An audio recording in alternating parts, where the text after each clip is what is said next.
میرے ساتھیوں اور مسلمانوں، میں تمہیں گواہ دیتا ہوں، میں تمہیں اللہ تعالیٰ کے حاضر ناظر کر کے گواہ دیتا ہوں کہ مجھے اقتدار کا ہوس نہیں تھا. میں نے اقتدار کی کرسی کو پہلے ٹھوک کے تاشکند کے باہر پھینک کے رکھا تھا. اقتدار کا ہوس نہیں تھا. میں دیکھ رہا تھا کہ پاکستان کے لیے ایک تباہی آ رہی ہے. میں سیاسی جائزہ لے رہا تھا.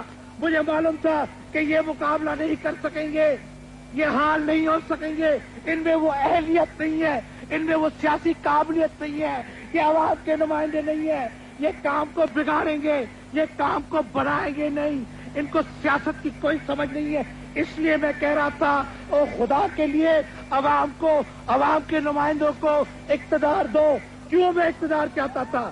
میں اقتدار بذات خود ذوالفقار علی بھٹو کے لیے نہیں چاہتا تھا. میں اقتدار غریبوں کے لیے چاہتا تھا. میں اقتدار محنت کشوں کے لیے چاہتا تھا. میں اقتدار عوام کے لیے چاہتا تھا. میں اقتدار عام کے لیے چاہتا تھا.